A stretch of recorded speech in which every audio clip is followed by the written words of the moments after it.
Hello दोस्तों, कैसे आप सब। Welcome back to the new video. आज की इस वीडियो के अंदर प्रिंसिपल ऑफ मार्केटिंग के इंपॉर्टेंट क्वेश्चंस को देखने वाले हैं। प्रिंसिपल ऑफ मार्केटिंग का पूरा निचोड़, पूरा समरी मीन्स कह सकते हैं, उसके सारे कॉन्सेप्ट्स हो गए, जितने भी PYQs हो गए, जितने भी इंपॉर्टेंट क्वेश्चंस हो गए, मतलब एक ऐसी चीज़ नहीं मतलब इस वीडियो में छूटी है जिससे आपके पेपर में क्वेश्चन ना आए। सारे ही कॉन्सेप्ट उसी के अकॉर्डिंग है कि आपके पेपर में पूरे पूरे क्वेश्चंस यहाँ से ही आएंगे। इस बात की पूरी गारंटी है अगर आपने वीडियो पूरी देख ली है तो। ठीक है, बस इस वीडियो को लास्ट तक देखते रहना, सारे कॉन्सेप्ट्स को समझना। और इस तरीके से कॉन्सेप्ट को हम समझेंगे जैसे ना कुछ आपको आता है, बिल्कुल बेसिक से। ठीक है, बिल्कुल बेसिक से ऐसा समझ लेंगे, ना कुछ आपको आता है ना मुझे आता है। ठीक है, तो चलिए स्टार्ट करते हैं इस वीडियो को। First of all Telegram channel join कर लेना, क्योंकि ये जो PDF है, ज्वाइन फॉर PDF, क्योंकि ये जो PDF है जिसपे मैं आपको मतलब ये जो स्लाइड है ये सब आपको टेलीग्राम चैनल पर ही मिलने वाला है।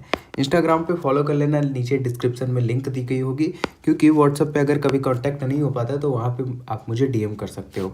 और चैनल, यूट्यूब चैनल हमारा वन एंड ओनली एक ही चैनल है, अमन तिवारी का। सब्सक्राइब कर लेना और अपने फ्रेंड सर्कल में शेयर कर देना, क्योंकि सारे ही वीडियोज़, ना केवल POM का या ना केवल FM का, हर सब्जेक्ट के वीडियोस आपको इस चैनल पर मिलने वाली है वन शॉट, एग्जाम से 1 या 2 दिन पहले।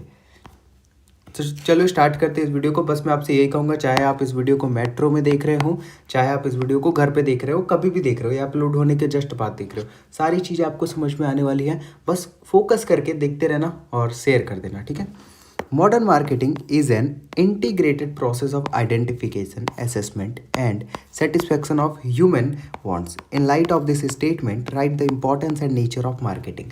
सबसे पहले हम ये समझते हैं कि मॉडर्न मार्केटिंग और मतलब मार्केटिंग होता क्या है। ठीक है, मार्केटिंग होता क्या है। तो देखो, मैं आपको अगर इजी भाषा में बताने की कोशिश करूँ, इजी लैंग्वेज में बताने की कोशिश करूँ, तो मार्केटिंग बेसिकली वो प्रोसेस है जिसमें सबसे पहले आप प्रोडक्ट बनाने से भी पहले, प्रोडक्ट के मैन्युफैक्चरिंग से भी पहले आप आइडेंटिफाई करते हो कस्टमर के नीड्स और वांट्स को। जैसे अगर मान लो मैं नोएडा के किसी एक सेक्टर में मिठाई की दुकान खोलने वाला हूँ, तो मेरे को ये देखना पड़ेगा कि वहाँ के लोगों को मिठाई में सबसे ज़्यादा क्या पसंद है। सबसे ज़्यादा क्या पसंद है, अगर वहाँ के लोगों को सबसे ज़्यादा रसगुल्ला पसंद है तो मैं अपनी मिठाई की दुकान पे सबसे बेस्ट रसगुल्ला बनाने की कोशिश करूँगा।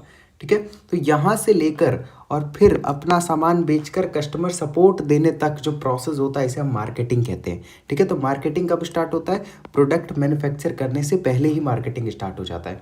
समझ में आया। फिर हम डेफिनेशंस को देखेंगे। अब पढ़ते हैं नेचर ऑफ मार्केटिंग क्या होता है, क्योंकि हमारे को क्वेश्चन में यही बोला गया है। Customer oriented marketing starts and ends with customer satisfaction. Marketing का जो पूरा गोल होता है ना, वो होता है कस्टमर के सेटिस्फैक्शन से। मार्केटिंग स्टार्ट भी उसी के साथ होता है और मार्केटिंग खत्म भी उसी के साथ होता है। तो पूरी तरीके से ही क्या है, कस्टमर ओरिएंटेड है, कंटिन्यूअस प्रोसेस है। ऐसा नहीं है कि मार्केटिंग आप 1-2 दिन करोगे, 3-4 दिन करोगे, या फिर आपने एक बार प्रोडक्ट बना लिया तो मार्केटिंग करते, ऐसा नहीं है। मार्केटिंग कंटिन्यूअस प्रोसेस है। बेसिकली ये एक मैग्नेट की तरह काम करता है ये प्रोसेस, जिससे आपके जो कस्टमर्स होते हैं, आपके जो कंज्यूमर्स होते हैं, वो आपकी तरफ अट्रैक्ट होते हैं। ठीक है, और आपकी तरफ खींचे चले आते हैं। It is not a one time activity but a regular and ongoing process. Goal driven marketing aims to achieve profit through consumer satisfaction. अब देखो, बिजनेस है, ठीक है, बिजनेस में हम सिर्फ कंज्यूमर को सेटिस्फाई करके अपना गुजारा नहीं कर सकते, हमें प्रॉफिट चाहिए। और प्रॉफिट कैसे होगा, अगर कंज्यूमर सेटिस्फाइड है हमारा, तो वहाँ पर हमारे लिए लॉयल रहेगा, और लॉयल रहेगा तो हमारे प्रोडक्ट को हमेशा बाय करता रहेगा, जिससे हमें अच्छा खासा प्रॉफिट होगा। डायनेमिक है marketing changes with technology, taste and preference. अब देखो, मार्केटिंग के अंदर ना काफ़ी सारी चीज़ें डायनेमिक होती है। डायनेमिक का मतलब क्या होता है, ये समझो। डायनेमिक का मतलब होता है चेंज होते रहते हैं। जैसे पहले मार्केटिंग कैसे होती थी, न्यूज़पेपर में होती थी, टीवी में होती थी, ठीक है, या रेडियो पे होती थी मार्केटिंग। बट अब चीज़ें चेंज हो चुकी हैं। अब जो है फेसबुक एड्स चला रहे हैं लोग, गूगल एड्स चला रहे हैं, तो टाइम टू टाइम मार्केटिंग में काफ़ी तरीके के चेंजेस देखने को मिलते हैं। ठीक है, integrative function, it connects production, distribution and consumption. मैंने आपको अभी बताया कि प्रोडक्शन से पहले भी ये स्टार्ट हो जाता है। ठीक है, प्रोडक्शन से पहले ही मार्केटिंग आपका प्रोसेस स्टार्ट हो जाता है। तो चाहे वो डिस्ट्रीब्यूशन हो, चाहे वो कंजम्पशन हो, चाहे वो प्रोडक्शन हो, ये प्रोसेस सबको इंटीग्रेट करता है। ठीक है, अब हम बढ़ते हैं आगे की ओर, जो कि है इंपॉर्टेंस ऑफ मार्केटिंग। देखो, मैं आपको यही सलाह दूंगा कि अगर आपने बेसिक वाले क्वेश्चंस निपटा लिए ना, मतलब what is marketing, nature of marketing, importance of marketing, तो आप आगे वाले क्वेश्चंस नहीं भी आते होंगे ना आपको, तो आप अच्छे से कर पाओगे, इस बात की गारंटी है मेरी। इसी वजह से बेसिक वाले क्वेश्चंस को अच्छी तरीके से समझना। इंपॉर्टेंस ऑफ मार्केटिंग, क्या महत्व है मार्केटिंग का? क्रिएट्स डिमांड, डिमांड क्रिएट करता है bye identifying customer needs, marketing generates demand for products. अब देखो, पहले हम कस्टमर के नीड्स को आइडेंटिफाई करते हैं कि भाई उसको ज़रूरत क्या है, वो चाह क्या रहा है, उसके बाद उसके अकॉर्डिंग, उसके नीड्स और वांट्स के अकॉर्डिंग अपने प्रोडक्ट को मैन्युफैक्चर करके, प्रोड्यूस करके वहाँ पर डिमांड को क्रिएट किया जाता है मार्केटिंग में।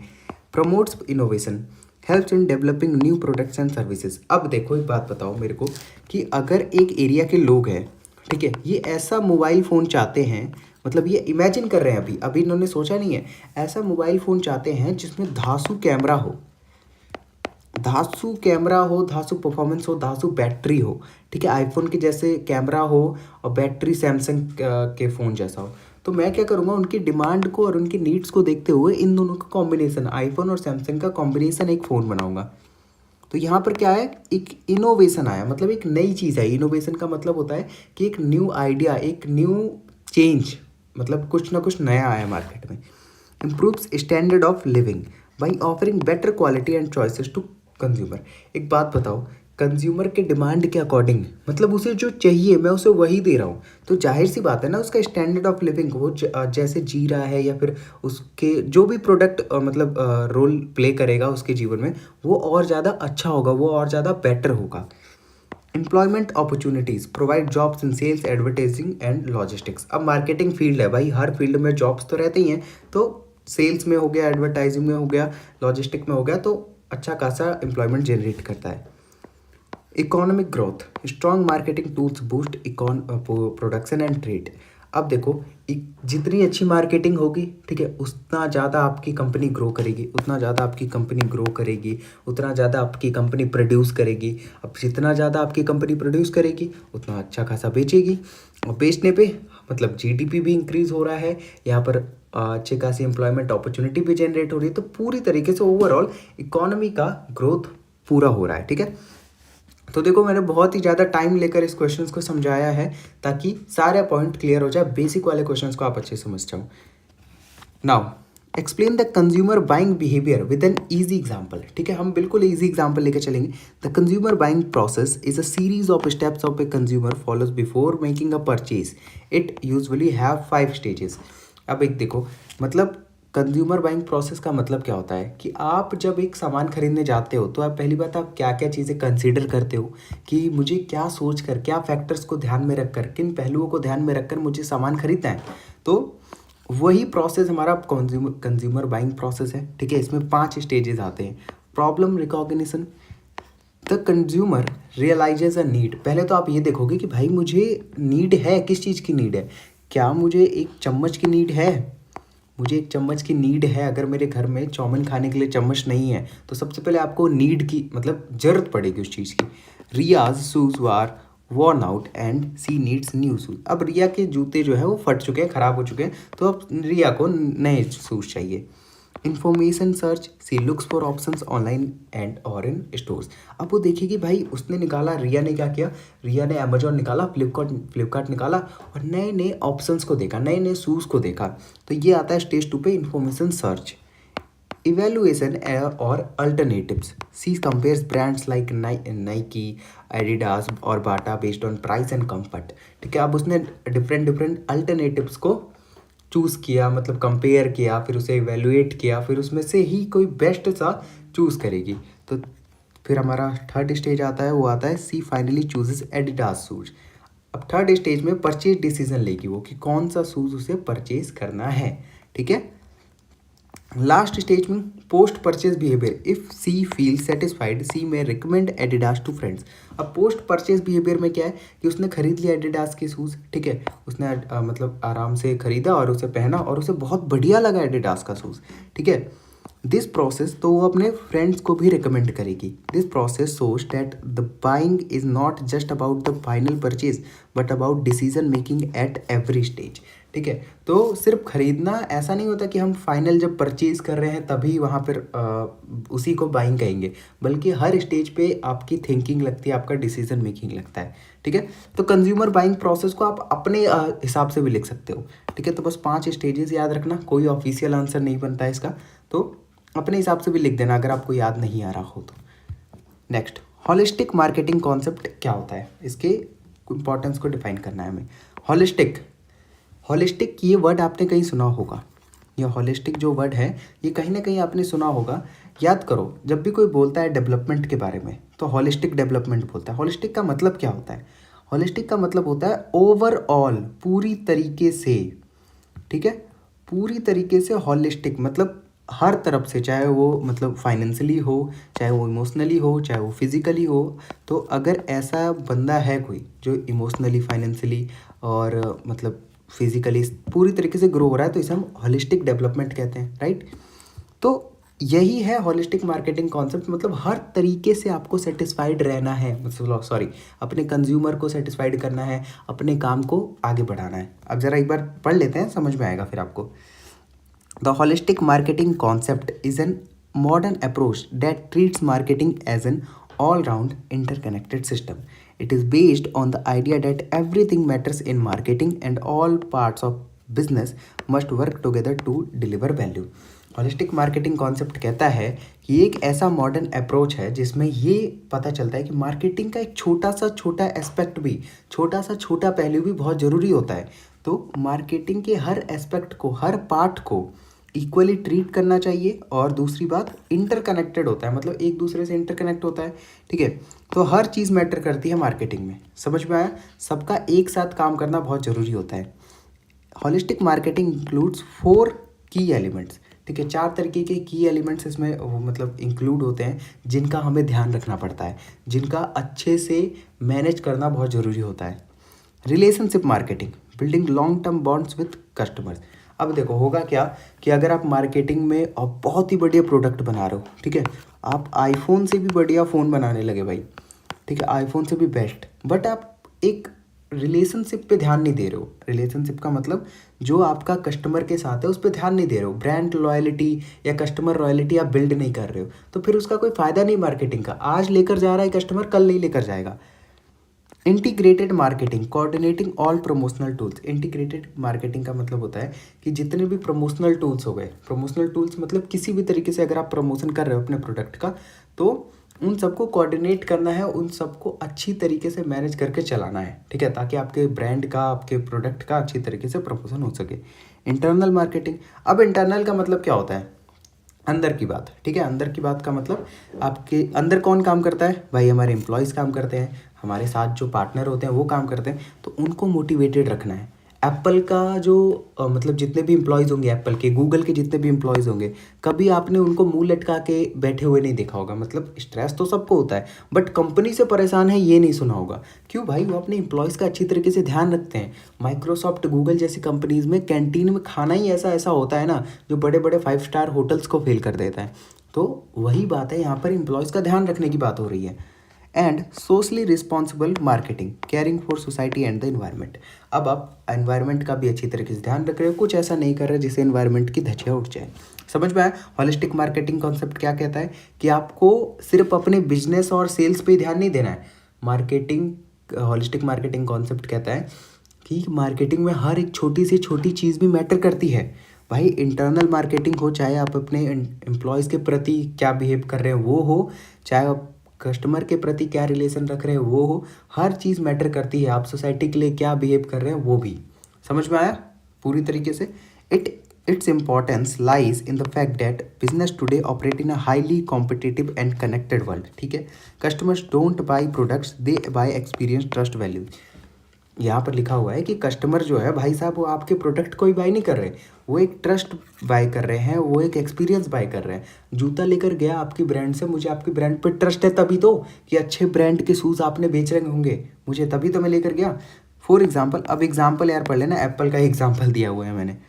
Therefore holistic marketing is important because it allows businesses to build stronger brands, satisfy customer better and operate responsibly while staying profitable, ठीक है। समझ में आया क्या होता है होलिस्टिक मार्केटिंग कॉन्सेप्ट? कुछ भी यार समझ में ना आ रहा हो, बोरिंग लग रहा हो, कुछ भी माथे के ऊपर से जा रहा हो, आप यार कमेंट कर देना, एक बार फीडबैक दे देना मुझे, फिर मैं अपने आप को बेटर बनाने की और इम्प्रूव करने की ट्राई करूँगा। ट्राई नहीं करूँगा, कर लूँगा यार इम्प्रूव।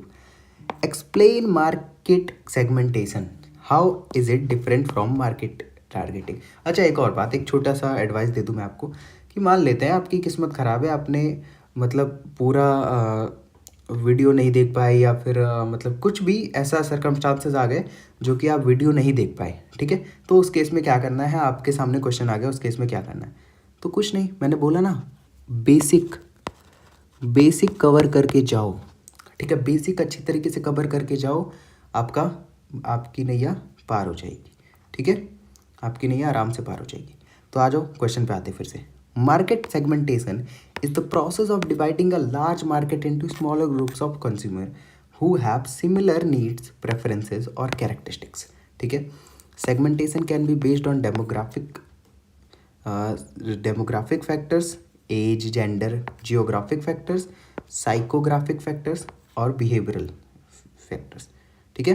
अब मैं आपको एक्सप्लेन करता हूँ। सेगमेंटेशन का मतलब होता है पूरे मार्केट को, ठीक है, पूरे एक लार्ज मार्केट को छोटे छोटे ग्रुप्स में बांटना जिनमें सिमिलैरिटी हो। सिमिलैरिटी का मतलब क्या है, एक पूरा मार्केट है, मान लो पूरा नोएडा का मार्केट है, ठीक है। पूरे नोएडा के मार्केट को मैंने छोटे छोटे ग्रुप्स में बांट दिया, ठीक है। सो छोटे छोटे ग्रुप्स में, जिनको हम यहाँ पे सेगमेंट कहेंगे, ठीक है। ये एक सेगमेंट, ये दो सेगमेंट, ये तीसरा, ये चौथा सेगमेंट, ठीक है। अब इनको किस बेसिस पे बांटूंगा? इनको बांटूंगा मैं सिमिलैरिटी के बेसिस पे। मीन्स ये वो लोग हो गए जो सेक्टर 9 में रहते हैं, ठीक है।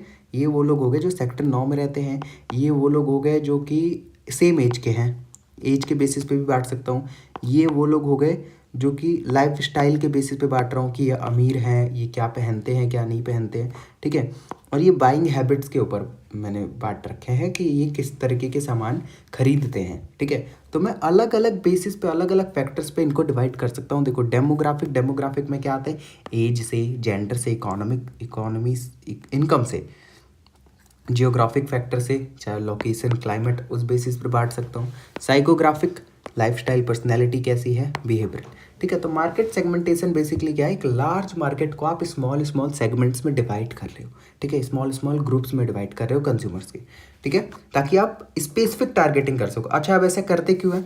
देखो, अगर मैं एक सेगमेंट बनाता हूँ 20 एज, मतलब जिन बच्चों की एज 20 है, उस सेगमेंट, एक ऐसा सेगमेंट बनाता हूँ मार्केट में जिन बच्चों की एज 20 है। अब मैं सिर्फ इन्हीं को टारगेट करूँगा ना, मतलब मेरा प्रोडक्ट है वो इन्हीं के लिए है बस, तो मैं सिर्फ इन्हीं को टारगेट करूँगा, जिससे कोई फालतू का ऐसा आदमी नहीं होगा जो मेरे ऐड देख रहा हो जिसको मेरे सामान में इंटरेस्ट नहीं हो। ऐसा नहीं होगा। सारे 100 लोग ऐड देख रहे हैं, 100 लोगों में से 100 लोग 20 साल के होंगे, भाई कोई तो मेरा सामान लेगा ना। तो जाहिर सी बात है, इसलिए करता है स्पेसिफिक टारगेटिंग के लिए। मार्केट टारगेटिंग क्या होता है, ये किस तरीके से अलग होता है? Is the next step after segmentation, ठीक है। Once a company has divided the market, it must decide which segment to serve. This is called targeting. For example, Nike may target young athletes and sports lover as their primary customers, while Bata may target middle income families looking for affordable footwear. अब देखो, ये पहला step है, market segmentation पहला step है। पहले मैंने क्या किया, एक सेकेंड मैं थोड़ा ये हटा दूं, फिर आपको क्लियर समझ में आएगा। यार वीडियो थोड़ी सी लंबी हो सकती है, बस पेशेंस रख कर देखते रहना, ठीक है। और अगर वीडियो थोड़ी लंबी लग रही है आपको, ठीक है, ये वाली वीडियो अगर लंबी लग रही है तो आप मुझे कमेंट में तुरंत बताना यार, फिर मैं नेक्स्ट वीडियो जो आएगी उसमें फास्टली एक्सप्लेन करके बताऊँगा, ठीक है। पहले मैंने एक बड़े मार्केट को छोटे छोटे ग्रुप्स में, छोटे छोटे सेगमेंट में बांट दिया, डिफरेंट बेसिस पे, ठीक है। अब ये हो गया मार्केट सेगमेंटेशन, सिर्फ बांटा है और कुछ भी नहीं किया है। इसके अगला स्टेप होगा मार्केट टारगेटिंग। अब इन छोटे सेगमेंट्स में से मेरे को कौन सा सेगमेंट टारगेट करना है, वो हमारा मार्केट टारगेटिंग होता है, ठीक है। The difference is that segmentation is identifying group of consumers, ठीक है। सेगमेंटेशन में हम आइडेंटिफाई करते हैं और उनको बांटते हैं, while targeting is choosing which groups to serve, ठीक है। Simply put, segmentation is like dividing a cake into slices, while targeting is deciding which slice you want to eat. देखो भाई, इससे इजी तरीके से अगर आपको कहीं मिल जाए ना तो मुझे बता देना, मेरे लिए, मैंने तो देख लिया यूट्यूब पे नहीं है कहीं पे, इससे इजी तरीके से एक्सप्लेनेशन और आंसर्स। तो एक केक को अलग अलग पीसेस में डिवाइड करना ये सेगमेंटेशन है। और आपको कौन सा पीस खाना है, फूल वाला पीस खाना है जिसके ऊपर फूल बने होते हैं, या जिसके ऊपर डेयरी मिल्क का मतलब स्लाइस लगा होता है वो खाना है, ये तय करना और उसको टारगेट करके खा जाना, ये टारगेटिंग होता है। समझ में आया? Explain the difference between individual branding and umbrella branding, discuss their advantages and disadvantages. अब अम्ब्रेला ब्रांडिंग क्या है, ये एक नया कॉन्सेप्ट आ गया। इंडिविजुअल ब्रांडिंग तो लिख दोगे, जाहिर सी बात है, ग्रेजुएशन में आ चुके हो, लिख दोगे आराम से इंडिविजुअल ब्रांडिंग। अम्ब्रेला ब्रांडिंग को समझते हैं पहले भाई, इंडिविजुअल को भी समझ लेते हैं। It means giving each product its own brand identity separate from the company name. For example, Hindustan Unilever uses different names for its product like Surf Excel, Lux. अच्छा समझाता हूँ मैं आपको, इजी लैंग्वेज में समझाता हूँ यार, ये मतलब ये सब चीज़ें तो आप पढ़ लेना, ठीक है। इजी लैंग्वेज में आपको समझाता हूँ इंडिविजुअल मार्केटिंग क्या होता है। हिंदुस्तान यूनिलीवर का नाम सुना होगा आपने, ठीक है, नहीं छोड़ो, हिंदुस्तान यूनिलीवर छोड़ो, ये मतलब नहीं सुना होगा। बीबीके इलेक्ट्रॉनिक्स, बीबीके इलेक्ट्रॉनिक्स एक ऐसी कंपनी है, ठीक है, जो कि डिफरेंट मोबाइल फ़ोन्स बनाती है, चाइना की कंपनी। ओप्पो हो गया, वीवो हो गया, जी हाँ ये सारी एक कंपनी ही है, ठीक है। रियलमी हो गया, रेडमी हो गया, ठीक है, वन प्लस हो गया, ये सारी जो कंपनीज़ है ना, ये बीबीके इलेक्ट्रॉनिक्स के अंदर ही आती हैं, ठीक है। सारी कंपनीज क्या है, बीबीके इलेक्ट्रॉनिक्स के अंदर ही आती है। बट इसने क्या कर रखा है, अपनी सारी कंपनीज को, अपनी सारे जितने भी मतलब जो भी प्रोडक्ट है उनको एक सेपरेट आइडेंटिटी दे रखी है, सेपरेट आइडेंटिटी दे रखी है। अब एक बात बताओ, कोको कोला और पेप्सी, भाई सिर्फ दो ही कंपनी, दो ही कोल्ड ड्रिंक के ब्रांड्स हैं, बाकी जितने भी ड्यू हो गए, थम्स अप हो गया या फिर स्प्राइट हो गया, ये इन्हीं के अंडर आते हैं। समझ में आया? लेकिन क्या कर रखा है इन लोगों ने, अपने ब्रांड को एक अलग आइडेंटिटी दे रखी है सब। अब जैसे कल को मैं बड़ा सा बिजनेसमैन बन जाऊँ, ठीक है, कल को मैं एक बड़ा बिजनेसमैन बनूँ और मैं 2 कार की कंपनियाँ खोलूँ, ठीक है। एक मतलब एक का नाम रखूँ अमन, ठीक है, अमन ब्रांड की कार, और एक का नाम रखूँ तिवारी ब्रांड की कार। तो मार्केट में सबको लगेगा कि भाई अमन दूसरी कंपनी है, उसका मालिक कोई और है, और तिवारी ब्रांड की कार का मालिक कोई और है, ठीक है। मतलब मैंने उनको सेपरेट आइडेंटिटी दे रखी है, अपने कंपनी से कोई मतलब नहीं है मेरे को, ठीक है। मतलब मेरी जो पेरेंट कंपनी है उसे हम कहेंगे इंडिविजुअल ब्रांडिंग। समझ में आया? जैसे सर्फ एक्सेल हो गया, लक्स हो गया, डव हो गया, क्लोजअप हो गया, ये लगता है ना कि दूसरे, मतलब ये सेपरेट कंपनी है, बस ये है हिंदुस्तान यूनिलीवर की, ठीक है। The main advantage is that each brand can target a specific market segment but and build its own identity, ठीक है। अपनी खुद की आइडेंटिटी बनाते हैं इसमें जो भी होते हैं। Even if one brand fails it does not harm the image of the others, ठीक है। जैसे अब ओप्पो फेल हुआ, ठीक है, तो वीवो बचा रहेगा ना भाई। अब वीवो ओप्पो फेल हो गए तो रियलमी होगा, फिर रेडमी होगा, ठीक है, इस तरीके से। अच्छा अगर मैं बोलूँ कि ओप्पो ही मेरी कंपनी है और वीवो में मेरी कंपनी है, और मैंने कुछ गलत काम कर दिया, तो भाई ओप्पो वाले भी बंद कर देंगे, मतलब बॉयकॉट कर देंगे ओप्पो को भी, वीवो को भी बॉयकॉट कर देंगे। इसीलिए इंडिविजुअल मार्केटिंग होती है। Umbrella marketing, on the other hand, means use a single brand name for different products. For example, Samsung sells a smartphone, television, refrigerator, all under the same brand. अब umbrella सुनकर क्या लग रहा है, umbrella मतलब भाई हमको जो अपने अंडर ही रखे, सारी चीज़ों को अपने ही अंडर रख रहा है। It means same brand name के साथ आप अलग अलग चीज़ें बेच रहे हो। जैसे कल को मैंने बताया ना कि अमन तिवारी नाम की एक बड़ी कंपनी खोलूं और उसके अंदर ही मैं ट्रक बेचने लगूं, उसके अंदर ही मैं कार बेचने लगूं और फाइटर प्लेन मैन्युफैक्चर करके बेचने लगूं, तो ये सबको ही, इन सबको ही मैं बोलूं अमन तिवारी नाम, अमन तिवारी की ही कंपनी है, मतलब अमन तिवारी के ही प्रोडक्ट्स हैं, ठीक है। तो मैंने क्या किया, इनको सेपरेट आइडेंटिटी नहीं दी है, ये है मेरी कंपनी ही, सबको मैं बता रहा हूँ, ठीक है। समझ में आया? मतलब सिंगल ब्रांड नेम का यूज़ करके मैं डिफरेंट प्रोडक्ट्स बना रहा हूँ, ये हमारा अम्ब्रेला ब्रांडिंग होती है, ठीक है। Customers who trust one product are more likely to buy other products under the same brand. अब इसमें होगा क्या, मान लो जो बंदा मेरे से ट्रक खरीद के ले गया है ना, उसको बहुत पसंद आई ट्रक, अब वो मेरे से एकदम इम्प्रेस हो गया, बोल रहा है यार अमन तो बहुत बढ़िया बंदा है, मस्त मस्त ट्रक बनाता है, मस्त कंपनी है उसकी। तो वो क्या करेगा, मेरे प्रति एक उसकी लॉयल्टी पैदा हो जाएगी, और कार खरीदने जाएगा या उसके मम्मी पापा कार खरीदने जाएंगे तो बोलेगा अमन कंपनी की कार लाना यार, ठीक है, जिससे और भी मुझे फ़ायदा हो सकता है मेरे ब्रांड नेम से। तो देखो यार, मैं अमन अमन नाम की बार बार एग्जांपल दे रहा हूँ, कंफ्यूज मत होना, ठीक है, बस मैं यही चाहता हूँ। Thus, companies choose between individual branding and umbrella branding based on their marketing strategy, product range and risk level. Company choose करती है इन दोनों में से कौन सी ब्रांडिंग चूज़ करनी है उन्हें, वो उनके मार्केटिंग स्ट्रैटेजी पे डिपेंड करता है, प्रोडक्ट रेंज पे डिपेंड करता है और रिस्क लेवल पे डिपेंड करता है। ठीक है। How does a change in technology and the natural environment affect a firms marketing decision. किस तरीके से टेक्नोलॉजी में चेंज और नेचुरल एनवायरनमेंट एक फर्म्स के मार्केटिंग डिसीजन को अफेक्ट कर सकती है, मतलब हार्म पहुंचा सकती है या फिर इम्पैक्ट डाल सकती है इस पर टेक्नोलॉजी। जब टेक्नोलॉजी में चेंज होगा तो क्या होगा? Rapid technological advancements significantly influence product design, promotion and distribution.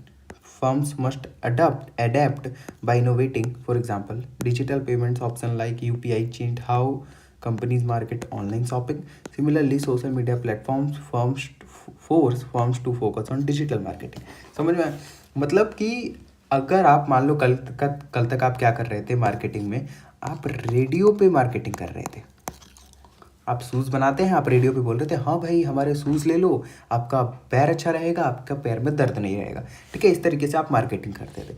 But अब टेक्नोलॉजी में चेंज आ गया है भाई, टेक्नोलॉजी में चेंज आ गया, लोगों ने रेडियो उठाया और रेडियो अपने घर के बाहर फेंक दिया है। ठीक है, और रेडियो पे उनके जादू का सिग्नल आने लगा है हमारे मास्टर बीडे की तरह। लेकिन तो रेडियो इसलिए छोड़ दिया लोगों ने। अब आ चुके हैं लोग ऑनलाइन, अब आ चुके हैं लोग इंस्टाग्राम पे रील्स देखने के आदी हो चुके हैं लोग। तो आप क्या करोगे भाई? जाहिर सी बात है अपनी मार्केटिंग स्ट्रैटेजी को बदलोगे, अपने आप को ज़्यादा से ज़्यादा टेक्नोलॉजी जितनी आप अडेप्ट कर सको उतना ज़्यादा कोशिश करोगे कि अडेप्ट कर सकें। ठीक है, तो टेक्नोलॉजी में चेंज हमारे मार्केटिंग डिसीजंस को काफ़ी अफेक्ट करता है। ठीक है, अब इसे क्या करना है यार, देखो अब आप सोचोगे कि यार मतलब कॉलेज के आंसर्स तो काफ़ी बड़े बड़े लिखने होते हैं, सुना होगा आपने कहीं ना कहीं से, और मतलब और आपने तो बड़े छोटे छोटे आंसर लिखवाए हैं। तो भाई जिस दिन मैं पीडीएफ में बड़े बड़े आंसर लाने लगूँ उस दिन कोई वीडियो नहीं दिखेगा सबसे पहली बात तो। और वीडियो देखने की बात नहीं है, आपको कॉन्सेप्ट समझ में आना चाहिए। आप वहाँ पे जाके लिखोगे वही जो आपको आपके मन में होगा। सीरियसली बता रहा, एक वर्ड एक लाइन एग्जैक्ट वहाँ जाकर आप नहीं लिखने वाले पीडीएफ की। भाई जो एकदम बिल्कुल धड़ल्ले से रट्टा मारता होगा वही लिख पाएगा। लिखोगे आप वही जो आपके मन में आएगा, क्योंकि आपको बस कॉन्सेप्ट जानना है। ठीक है, बाकी आप लिखना वही है, बना बना कर एग्जाम्पल ठूस ठूस कर वही लिखोगे जो आपके मन में आएगा। ध्यान से मेरी बात सुनना। ठीक है, नेचुरल एनवायरनमेंट किस तरीके से इफेक्ट करेगा? Factors like climate change, resource scarcity. Resource scarcity का मतलब होता है, स्कैरसिटी का मतलब हो गया कमी पड़ना। भाई पानी का उपयोग कर रहे हैं ना, जितना आज लोग बर्बाद कर रहे हैं ना, एक दिन वाटर स्कैरसिटी आ जाएगी, पर 10 लोगों के लिए सिर्फ 4 लोटा पानी बचेगा, फिर कैसे जिएंगे? तो इसे कहते हैं resource scarcity. Eco friendly consumer preferences that affect decision. Companies are now shifting towards green products, recyclable packaging, and sustainable practices. For example, Coca-Cola is investing in eco-friendly bottles to meet environmental concerns. देखो natural environment में अगर change आता है, जैसे मान लो climate change आ गया या resources की स्कैरसिटी हो गई, ठीक है, या फिर अगर मान लो आप कुछ भी ऐसा प्रोडक्ट बना रहे हैं जो नेचर को अफेक्ट कर रहा है, ठीक है, या नेचर की कुछ चीज़ें उसमें लग रही हैं, और आपके कंज्यूमर क्या होने लगे, धीरे धीरे इको फ्रेंडली होने लगे। उनको लगा कि हमारी जो कंपनी है, हमारी जो ब्रांड की चीज़ें यूज़ करते हैं वो नेचर की धज्जियाँ उड़ाने में लगी हुई है। ठीक है, तो जाहिर सी बात है वो आपसे शिफ्ट हो जाएंगे। इसी वजह से कंपनीज क्या कर रही हैं, अब नेचर को ध्यान में रखते हुए ही अपने प्रोडक्ट्स को डिज़ाइन कर रही है। ये तो एक एग्जांपल था, आपके मन में जो आए वो आप लिख सकते हो। रेलिवेंट एग्जांपल लिखना है लेकिन, ठीक है, रेलिवेंट एग्जांपल लिखना है, ये नहीं कुछ भी लिख कर चले आना है। As the marketer of high definition TV you have to decide penetration and skim pricing policy. Explain these 2 policies in detail with examples, ठीक है, and then explain factors you would consider in marketing that choice. ठीक है, मतलब हमसे सीधी सीधी बात ये पूछा है कि भाई हम एक हाई डेफिनेशन टीवी की मार्केटिंग करनी है। ठीक है, अब हम उसमें पेनिट्रेशन वाली पॉलिसी का यूज़ करेंगे, ठीक है, या फिर हम स्कीम प्राइसिंग पॉलिसी का यूज़ करेंगे। तो भाई अब इसके लिए तो हमें सबसे पहले समझना पड़ेगा कि ये है क्या ये दोनों। पेनिट्रेशन प्राइसिंग क्या होता है? Means setting a low price at the beginning to attract more customers and quickly capture market share। ठीक है, पेनिट्रेशन प्राइसिंग का मतलब होता है कि शुरुआत में तो हमने कम प्राइस रखा, शुरुआत में तो मस्त हम कम प्राइस रख रहे हैं ताकि मार्केट शेयर हमारा मतलब ज़्यादा से ज़्यादा कैप्चर हो पाए, ज़्यादा से ज़्यादा कस्टमर्स हमारे से अट्रैक्ट होकर आ सकें। ठीक है, शुरुआत में बिगनिंग में For example, when Jio launched its mobile services, it at a very low cost. जियो जब लॉन्च हुआ था तो काफ़ी ज़्यादा लो कॉस्ट था, ठीक है, जब काफ़ी ज़्यादा जो उसके प्राइसेस थे वो काफ़ी ज़्यादा लो थे. Rapidly gained million of users, काफ़ी ज़्यादा लोग शिफ्ट हो गए जियो की तरफ. The strategy works, the market is price sensitive and the aim is to build a large customer base. उस समय पे उनका क्या मोटो था कि भाई हमें कस्टमर बेस बनाना है, मतलब भयंकर कस्टमर बेस बनाना है. एयरटेल और आइडिया जैसे दिग्गजों का खेल ख़त्म करना है. तो फिर इसीलिए उन्होंने क्या किया, शुरुआत में प्राइस कम रखा और फिर जैसे जैसे उन्होंने एक बड़ा मार्केट कैप्चर कर लिया, अपने हिसाब से प्राइस बढ़ाते गए और लोगों को लेना ही पड़ा. तो पेनिट्रेशन प्राइसिंग क्या कहती है, एक लाइन में बताता हूँ. शुरुआत में कम प्राइस रखो, ज़्यादा अट्रैक्ट करेंगे कस्टमर्स को, ठीक है. स्कीमिंग प्राइसिंग पॉलिसी होता क्या है, on the other hand means setting a high price at a launch stage to target customer willing to pay more for quality uniqueness. अब आईफोन की बात करते हैं यार. देखो आईफोन की बात करेंगे. स्कीमिंग प्राइसिंग का मतलब होता है शुरुआत में आपने हाई प्राइस ही रखी है उन कस्टमर्स के लिए, सिर्फ उन कस्टमर्स को टारगेट करने के लिए जो कि ज़्यादा पे करने को तैयार है, क्योंकि वो मतलब क्वालिटी से वो नहीं कर सकते, क्या कहते हैं उसे, मतलब कॉम्प्रोमाइज़ नहीं कर सकते क्वालिटी से, ठीक है, बिल्कुल क्वालिटी से कॉम्प्रोमाइज़ नहीं कर सकते. जैसे अभी आईफोन 17 प्रो निकला कुछ महीने पहले, तो वहाँ पर लोगों ने 1,80,000, 2 लाख रुपए, 2.5 लाख रुपए दे के फ़ोन खरीदा ना. किसी ने बहाने तो नहीं मारे, इवन लोगों ने रात रात भर जाग कर स्टोर के पार खरीदा है फ़ोन. तो ऐसी जो पॉलिसी होती है, ऐसी जो प्राइसिंग होती है, उसे हम स्कीमिंग प्राइसिंग कहते हैं, ठीक है. द चॉइस, देखो यहाँ पे आईफोन्स का ही एग्जांपल लिया. The choice depends on factors like the level of competition, consumer demand, production cost, uniqueness of the product and the target market. तो देखो यहाँ पे एक सेकेंड, ये जो आंसर लिखा था ना, ये जो क्वेश्चन पूछा था हमसे कि हाई डेफिनेशन टीवी की मार्केटिंग करनी है द मार्केटर, तो यहाँ पर आपको ये लिखना है कि ये डिपेंड करता है लेवल ऑफ कंपटीशन कैसा है उसका, कंज्यूमर डिमांड कैसा है, प्रोडक्शन कॉस्ट कैसा है, ठीक है. सीधी सीधी बात है. अगर लिखना कि अगर उसका मतलब लोग ज़्यादा पे करने को रेडी नहीं है तो पेनिट्रेशन प्राइसिंग लगाओ, या फिर अगर मार्केट में अभी नहीं उतार रहे हो तो पेनिट्रेशन पर प्राइसिंग लगाओ, ठीक है. या फिर आपकी कस्टमर ब्रांड लॉयल्टी इतनी ज़्यादा नहीं है तो पेनिट्रेशन पर प्राइसिंग लगाओ, ठीक है. और उसी के अदर हैंड लिख देना कि अगर भाई आपकी क्वालिटी अच्छी है, लोग पे करने को तैयार है, तो स्कीमिंग प्राइसिंग पॉलिसी, ठीक है. समझ में आया. Now what factors should be taken into account while planning the distribution network for FMCG products. अब एफएमसीजी प्रोडक्ट्स होते क्या है भाई यार, क्वेश्चन आ गया था, ये PYQ है, ये PYQ है. एफएमसीजी प्रोडक्ट ढूंढते सोचते रह जाओगे होते क्या है, और वहाँ पे जो मतलब सर होते हैं वो बताते भी नहीं है, ठीक है. Explain distribution networks and what is FMCG product with an example. मैं आपको बता रहा हूँ क्या होता है, ठीक है. वहाँ पे ऐसा कुछ भी नहीं आने वाला, ये मैंने ऐड किया हुआ है. FMCG fast moving consumer goods are product that sell quickly at low prices such as toothpaste, soaps, snacks और कोल्ड ड्रिंक्स, ठीक है. ऐसे प्रोडक्ट जो कि लो प्राइसेस पे जल्दी जल्दी धड़ाधड़ बिक जाते हैं. They are consumed daily, have a short shelf life and require widespread availability. For example, Coca-Cola, Colgate, toothpaste are FMCG product. जैसे हमारा दूध हो गया, कभी देखना अगर आप, या ब्रेड हो गया, ब्रेड का एग्जांपल लेते हैं.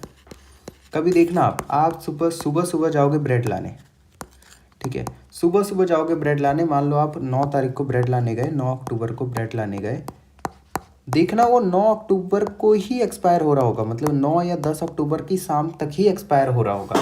क्यों, उनकी ज़्यादा सेल्फ लाइफ नहीं होती है, मतलब वो ज़्यादा लाइफ स्पैन नहीं होता उनका. उनको आज खरीदा, आज दुकानदार के पास गया तो आज बेच कर तुरंत ख़त्म करना है कहानी. समझ में आया. एफएमसीजी प्रोडक्ट वो होते हैं जो डेली लाइफ में यूज़ हो जाते हैं. तो हमसे पूछा गया है कि अगर हम एफएमसीजी प्रोडक्ट का डिस्ट्रीब्यूशन कर रहे हैं, मतलब अगर मैंने कंपनी में बना दिया तो किस तरीके से मैं डिस्ट्रीब्यूट करूंगा अलग अलग रिटेलर्स के पास, ये पूछा गया हमसे क्वेश्चन में. A distribution network is the system through which goods move from manufacture to the final consumer. Distribution network होता है कि हम एक फाइनल मतलब मैन्युफैक्चर से कैसे फाइनल कंज्यूमर के घर तक पहुंचाएंगे. For FMCG that includes manufacturers, wholesalers, distributors, retailers and modern trade like supermarkets. The goal is to ensure availability everywhere since demand is frequent and repetitive. देखो अब इसके लिए हमें क्या करना है, इसके लिए हमें ये ध्यान रखना है कि जहाँ भी, अब डिमांड तो हर जगह है भाई, दूध की, ब्रेड की, टूथपेस्ट की, डेली लाइफ में लोग यूज़ कर रहे हैं, डिमांड हर जगह है। तो एफएमसीजी प्रोडक्ट में मैन्युफैक्चरर भी होते हैं, होलसेलर भी होते हैं, डिस्ट्रीब्यूटर्स। आपने देखा होगा अगर आप कहीं लोकल एरिया में रहते हो तो बाइक पे सामान देने वाले आते हैं, या फिर जो दूध की गाड़ियाँ आती हैं बड़ी बड़ी, या फिर ब्रेड्स की गाड़ियाँ आती हैं, तो वो डिस्ट्रीब्यूटर्स होते हैं जो दुकानदार तक पहुँचाएं। और जहाँ से आप सामान लेकर आते हो वो रिटेलर्स होते हैं, ठीक है। तो ये गोल होता है बेसिकली डिस्ट्रीब्यूशन नेटवर्क का, कि हर जगह वो सामान अवेलेबल हो, हर जगह पे, और टाइमली अवेलेबल हो, क्योंकि डिमांड तो हर जगह पे फ्रीक्वेंट है और रिपीटेटिव है, बार बार रिपीट होता रहता है यार। ब्रेड कल भी ले गए थे, आज भी ले जाएंगे, ऐसा तो नहीं है कि कल ले गए थे आज नहीं ले जाएंगे, अब वो 5 महीने तक चलाएंगे। While planning the network, factors like geographical coverage, cost of distribution, speed of delivery, store facilities, demand pattern, retailer convenience and customer service, ये सारे कुछ फैक्टर्स होते हैं जिनको आपको ध्यान में रखने होते हैं। एक एक करके छोटे छोटे लैंग्वेज में एक्सप्लेन करता हूँ, छोटी छोटी लाइन में। जियोग्राफिकल कवरेज, अब भाई मैं हूँ दिल्ली में, ठीक है, और मुझे बिहार की तरफ कहीं पे जाकर वो बेचना है, मतलब अपने प्रोडक्ट को डिस्ट्रीब्यूट करना है, तो फिर मैं उसी हिसाब से प्रोडक्ट को बनाऊंगा, उसी हिसाब से टाइम लूँगा वहाँ तक पहुँचाने में, ठीक है। अगर मैं 2 दिन पहले प्रोडक्ट को अगर मैं 9 तारीख को बेचना चाह रहा हूँ वो सामान, तो 2 दिन पहले ही प्रोडक्ट को भेजूंगा ना। स्पीड ऑफ डिलीवरी, ठीक है, कितना जल्दी डिलीवर हो पाता है। स्टोरेज फैसिलिटी, वहाँ पर स्टोरेज फैसिलिटी है कि नहीं है, या मेरे पास स्टोरेज फैसिलिटी कितनी है, कितने दिन तक उस प्रोडक्ट को रखने की। डिमांड पैटर्न, रिटेलर कन्वीनियंस, मतलब रिटेलर का क्या कन्वीनियंस है या नहीं है, उसके लिए इजी पड़ रहा है कि नहीं पड़ रहा है, ठीक है। पहले 1 सेकंड में डिलीट कर दूँ ये सब, okay. For FMCG an extensive distribution system is necessary to reach both rural and urban market efficiently. तो FMCG जो प्रोडक्ट्स होते हैं काफ़ी ज़्यादा एक्टिव डिस्ट्रीब्यूशन नेटवर्क सिस्टम आपको चाहिए इसके लिए, ठीक है, क्योंकि आपको मैन्युफैक्चर करना है, रोज़ रोज़ मैन्युफैक्चर करके टाइमली अपने रिटेलर्स तक सामान पहुंचाना है। What is meant by pricing of a product? For each of the following products, specify which pricing policy needs to be adopted by the consumer, manufacturers and why. देखो, हमें ये याद रखना है, यहाँ पर पहली बात क्वेश्चन पहला हुआ दिया है कि प्राइसिंग ऑफ प्रोडक्ट क्या होता है, ठीक है, और फिर हमसे पूछा गया है कि हमारे पास 3 प्रोडक्ट दे रखे हैं, यहाँ पर कैसी पॉलिसी यूज़ करेगा, मैन्युफैक्चर कैसी पॉलिसी यूज़ करेगा और क्यों। तो देखो यहाँ पर जितने भी प्रोडक्ट हैं, सबसे पहली बात तो यार PYQ है, तो वापस रिपीट होने के चांसेस हैं कि प्रोडक्ट के नेम भी रिपीट हो, बट नहीं होते हैं, तो चीज़ों को समझना कि आंसर्स कैसे लिखने हैं। Pricing of a product refers to the process of fixing the value at which product will be sold to customers. Pricing क्या होता है, सब दिमाग लगाओ खुद ही भाई। प्राइसिंग का मतलब होता है कि ऐसा प्रोसेस, ऐसी प्रक्रिया जिसमें हम प्रोडक्ट की एक वैल्यू सेट करते हैं, प्रोडक्ट की वैल्यू फिक्स करते हैं, जिस वैल्यू पे हम सामान कस्टमर्स को बेचने वाले हैं, इसे हम प्राइसिंग कहते हैं। इट डिपेंड्स ऑन कॉस्ट पे डिपेंड करता है। कॉस्ट पे डिपेंड का मतलब भाई, अगर मैंने प्रोडक्ट को बनाने में 10 रुपये लगाया है, तो मैं उसकी प्राइसिंग ऐसे ही करूँगा ना कि मेरे को 10 रुपये वो वसूल हो जाए, 12 रुपये रख दूंगा, 2 रुपये प्रॉफिट होगा। डिमांड कितनी है, डिमांड बहुत ज़्यादा है तो मैं प्राइस भी बहुत ज़्यादा रखूँगा, ठीक है। कंपटीशन कितना है, कंपटीशन बहुत ज़्यादा है, एक्सेसिव है, एक्सट्रीम लेवल का है, तो मैं प्राइस कम रखूँगा ताकि लोग अट्रैक्ट हो। मार्केटिंग ऑब्जेक्टिव क्या है, क्या मेरा सोशल ऑब्जेक्टिव है, क्या मैं मतलब सोशल ऑब्जेक्टिव है तो मैं प्राइस कम रखूँगा। प्रॉफिटेबल ऑब्जेक्टिव है तो मैं प्राइस ज़्यादा रखूँगा, ठीक है। तो प्राइसिंग क्या होता है ये चीज़ समझ में आ गई। अब हम बढ़ते हैं इसकी तरफ कि अलग अलग प्रोडक्ट के लिए क्या क्या प्राइसिंग यूज़ होगी। Fashionable dress by Ritu Beri, इसके लिए हम रखेंगे स्कीमिंग और premium pricing, because it is a designer product targeted at high income groups who value exclusivity. Manish Malhotra का नाम सुना है? मनीष मल्होत्रा की अगर ड्रेस मैं बेचने जाऊंगा, डिज़ाइंड और ड्रेस्ड, मतलब उनके द्वारा बनाई गई, मनीष मल्होत्रा के द्वारा बनाई गई, तो जाहिर सी बात है उसके लिए ऐसा तो है नहीं मैं कम प्राइस रख के ज़्यादा कस्टमर से अट्रैक्ट करूँगा, नहीं ना, मैं उसका प्राइस ही बहुत ज़्यादा रखूँगा ताकि जो लोग विलिंग हैं, मतलब जो लोग चाहते हैं कि वो पर ज़्यादा दे सके, क्वालिटी चाहिए जिनको डिज़ाइन चाहिए, तो भाई वो आए और पैसे देकर ले जाए। तो इसके लिए मैं स्कीमिंग या प्रीमियम प्राइसिंग का यूज़ करूँगा। New text book for BCom course, penetration pricing since it must be affordable to students. देखो इसके लिए मैं पेनिट्रेशन प्राइसिंग का यूज़ करूँगा, क्योंकि भाई बीकॉम की कोर्स का बुक है, इसके लिए अगर प्रीमियम प्राइसिंग यूज़ कर लिया तो कौन ही खरीदेगा। तो अफोर्डेबल होना चाहिए स्टूडेंट्स के लिए। Detergent brand competitive pricing, because this market has many players like Surf Excel Tide. ठीक है, अगर डिटर्जेंट ब्रांड है तो मैं कॉम्पिटिटिव प्राइसिंग रखूँगा। कॉम्पिटिटिव प्राइसिंग का मतलब होता है कि आपको कस्टमर्स को ध्यान में रखते हुए प्राइसिंग करनी है। ऐसा भी नहीं कि आप कस्टमर से बहुत ज़्यादा प्राइसिंग रख दोगे तो आपका कस्टमर आपको खा जाएगा। ऐसा भी नहीं आप बहुत ज़्यादा कम रख दोगे फिर आप प्रॉफिट में ही लॉस में डूब जाओगे। तो कॉम्पिटिटिव प्राइस हो आपके प्रोडक्ट का, वो आपको ध्यान रखना है। क्वेश्चन है explain the product life cycle with the help of diagram. इसमें डायग्राम भी बनाना है। तो याद रखो प्रोडक्ट लाइफ साइकिल क्या है, पहले मैं आपको ईजी लैंग्वेज में एक्सप्लेन करता हूँ। देखो कोई भी प्रोडक्ट पहले हम क्या करते हैं, मार्केट में इंट्रोड्यूस करते हैं। जैसे अभी अभी इंट्रोड्यूस हुआ है आईफोन 17, अभी कुछ समय पहले ही आईफोन 17 मार्केट में इंट्रोड्यूस किया गया है। फिर इंट्रोड्यूस के बाद आता है, इंट्रोडक्शन के बाद आता है ग्रोथ स्टेज। ग्रोथ में क्या होता है, अब धीरे धीरे उसकी पॉपुलैरिटी बढ़ती है, धीरे धीरे वो लोगों में प्रसिद्ध होना स्टार्ट हो जाता है, लोगों में और ज़्यादा फैलना स्टार्ट हो जाता है, लोग उसे खरीदते हैं, फिर उसकी सेल्स एकदम धड़ल्ले से ऊपर चली जाती है। तो एक ग्रोथ स्टेज होता है। फिर आता है मैच्योरिटी स्टेज। मैच्योरिटी स्टेज में क्या होता है, अब ये स्टैग्नेंट हो जाता है। स्टैग्नेंट का मतलब है कि एक तरीके से एक लेवल पे ही आ जाता है। अब ये ना ज़्यादा सेल्स ऊपर जा रही है और ना नीचे आ रही है, तो ये मैच्योरिटी स्टेज होता है। फिर एक स्टेज आता है डिक्लाइन। डिक्लाइन अब देखो अगले साल क्या होगा या 2-3 साल बाद क्या होगा, आईफोन 17 भी मार्केट से विड्रॉ कर लिया जाएगा, मार्केट से हटा दिया जाएगा, जैसे आईफोन 11 हटा दिया गया है। तो ये डिक्लाइन स्टेज होता है। तो the product life cycle shows the stages a product passes through. ठीक है, मतलब कौन कौन से स्टेजेस से एक प्रोडक्ट पास होता है वो हमें दिखाता है प्रोडक्ट लाइफ साइकिल। आप अपना ही एग्जांपल ले लो, आपका लाइफ साइकिल क्या है। अगर मैं आपकी लाइफ साइकिल की बात करूँ, आप पैदा हुए, फिर उसके बाद बड़े हुए, उसके बाद जवान हुए, उसके बाद बूढ़े हुए, फिर मर गए। तो ये आपका पूरा लाइफ साइकिल है। उसी तरीके से एक प्रोडक्ट जब एंटर होता है मार्केट में और जहाँ पे जाके डिक्लाइन हो जाता है थोड़े समय बाद, उसके बीच के सारी चीज़ों को हम कहते हैं प्रोडक्ट लाइफ साइकिल। समझ में आया। इन द इंट्रोडक्शन स्टेज पे क्या होता है, सेल्स बहुत ही लो रहते हैं, क्योंकि उस समय आपको अभी अभी आपने इंट्रोड्यूस किया है। ठीक है, तो आपको काफ़ी ज़्यादा मार्केटिंग की ज़रूरत पड़ेगी, काफ़ी ज़्यादा मार्केटिंग की नीड होगी, काफ़ी ज़्यादा इन्वेस्टमेंट लगेगा आपका उस समय। ग्रोथ के समय पे क्या होगा, डिमांड इंक्रीज होगा। अब मैंने बताया ना, पॉपुलैरिटी बढ़ती जाएगी लोगों के मतलब बीच में, तो सेल्स इंक्रीज होगा, डिमांड इंक्रीज होगा उस समय। मैच्योरिटी स्टेज पे कंपटीशन हाई होगा but sales are stable. Sales stable हो जाएगा, इसका मतलब कि ना वो नीचे घटेगा, मतलब नीचे गिरेगा, और ना वो ऊपर जाएगा, बिल्कुल एक लेवल पे आ जाएगा। अभी डायग्राम देखेंगे तो और समझ में आएगा आपको। डिक्लाइन स्टेज पे क्या होगा, sales drop due to the newer substitutes. अब क्या हो, जैसे मैंने अभी बताया कि कुछ साल बाद आईफोन 20 आएगा, आईफोन 20 आएगा, तो ये जो न्यू प्रोडक्ट्स आ रहे हैं, न्यू टेक्नोलॉजीज आएंगी, उसकी वजह से इसकी सेल जो है वो डाउन हो जाएगी, तो उसे विड्रॉ कर लिया जाएगा या फिर अब उसमें कम इन्वेस्टमेंट मार्केटिंग में लगाया जाएगा। A simple diagram usually shows a curve rising from introduction, peaking at maturity and falling at decline। अभी हम देखेंगे, इसके अगले वाली स्लाइड में डायग्राम भी है, पहले ये देख लेते हैं। इन द मैच्योरिटी स्टेज हमसे अगला सवाल पूछा है कि क्या स्ट्रेटजी एक मार्केटर, मतलब एक मार्केटर है कि वो क्या स्ट्रेटजी लगाएगा मैच्योरिटी स्टेज पे। तो इसका आंसर है कि मैच्योरिटी स्टेज पे सेल्स बहुत हाई होते हैं, ठीक है, बट ग्रोथ स्लो होती है।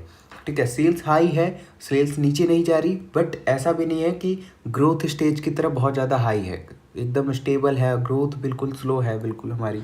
ठीक है, कंपटीशन बिकम्स इंटेंस, कंपटीशन बहुत बढ़ जाता है, एंड प्रॉफिट स्टार्ट डिक्लाइनिंग।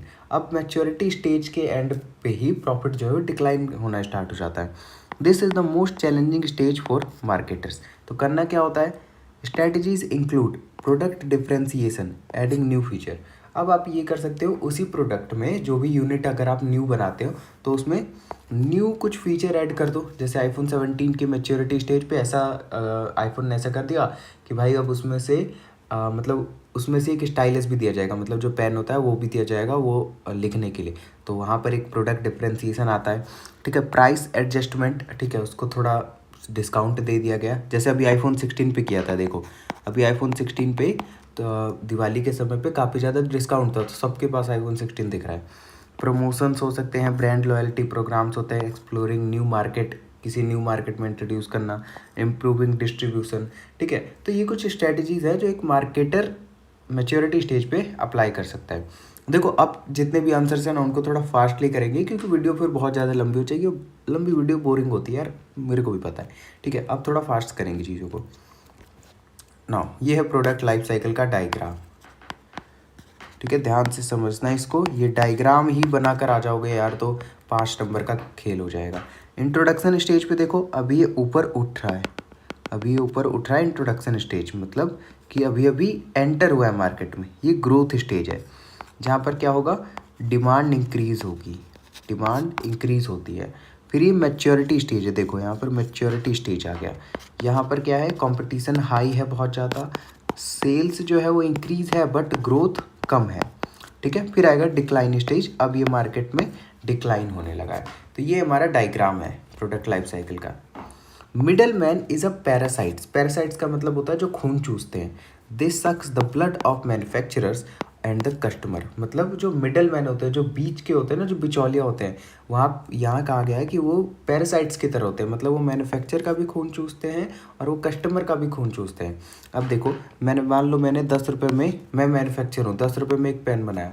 ठीक है, अब मुझे उसे मार्केट में बेचना है तो मैं अपनी तरफ से उसे 12 में बेच रहा हूँ, लेकिन जो मिडल मैन होगा वो अपना भी प्रॉफिट कमाएगा। ठीक है, अपना भी प्रॉफिट लेगा, तो वो मार्केट में जाकर इसे कितने में बेचेगा, 15 रुपये में, और फिर जो दुकानदार होगा उसे 16 में बेचेगा।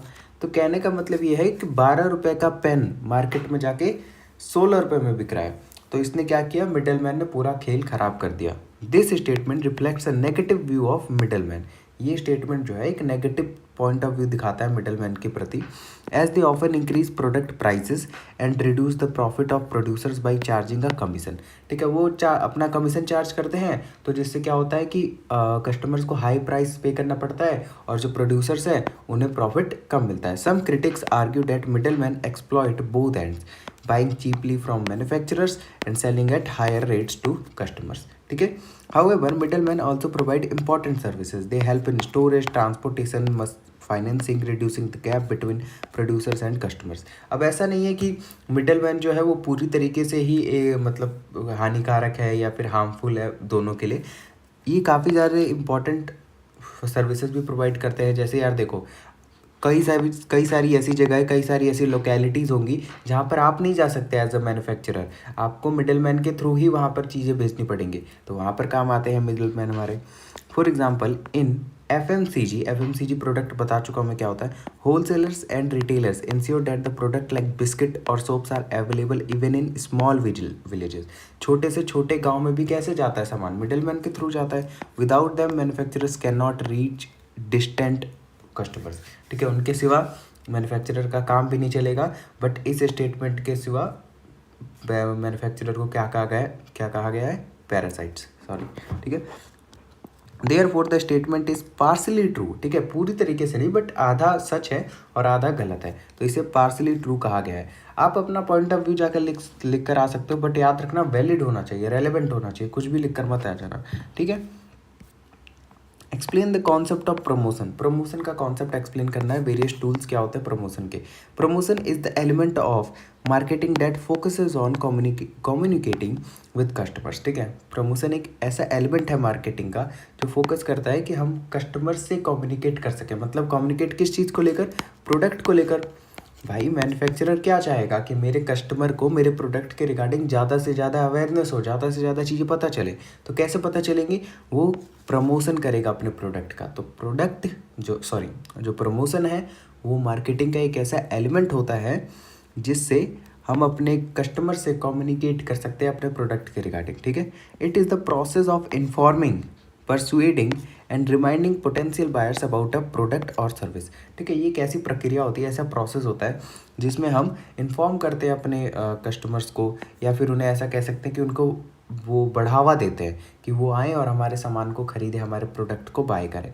ठीक है, the main goal of promotion is not just to increase sales but also to create awareness, build brand image and encourage long term loyalty। ठीक है, अब ऐसा नहीं होता, हाँ देखो मतलब गोल तो है ही सेल्स इंक्रीज करने का, बट ऐसा नहीं होता कि सिर्फ और सिर्फ सेल्स ही इंक्रीज करना इसका गोल होता है, बल्कि एक अवेयरनेस क्रिएट करना भी होता है कि प्रोडक्ट के रिगार्डिंग अवेयरनेस क्रिएट हो, ठीक है, ब्रांड इमेज बने। हमारे टीवी पे या फिर हमारे यूट्यूब पे जो भी ऐड आते होंगे, उसकी ब्रांड, जिस भी ब्रांड का ऐड आता होगा भाई, एक ब्रांड इमेज हमारे दिमाग में छप मतलब क्रिएट हो जाता है। तो वही चीज़ है यहाँ पर। Promotion uses several tools collectively called the promotion mix, ठीक है। अब जो भी चीज़ें यहाँ पर प्रमोशन के लिए यूज़ की जाती है उनको एक साथ क्या कह दिया जाता है, प्रमोशन मिक्स, ठीक है। वैसे ही प्राइस के रिगार्डिंग कुछ भी चीज़ें होती हैं जो भी, उसे हम प्राइस मिक्स कह देते हैं, ठीक है। मार्केटिंग के रिगार्डिंग जो भी चीज़ें ऐसे होती हैं वो हमारे मार्केटिंग मिक्स होती है। वो भी चीज़ें समझेंगे, बट अभी मैंने आपको ईजी लैंग्वेज में बता दिया। Advertising, paid non personal communication through TV, radio, newspaper, billboards and online platforms, example Coca Cola TV ads, ठीक है। तो एडवर्टाइजिंग कर सकते हैं हम। Sales promotion, short term incentives like discount, coupons, free samples and contest to boost sale, ठीक है। Sales promotion कर सकते हैं, मतलब फ्लिपकार्ट पे, अमेजोन पे या फिर ऑफलाइन दुकानों पे डिस्काउंट देकर।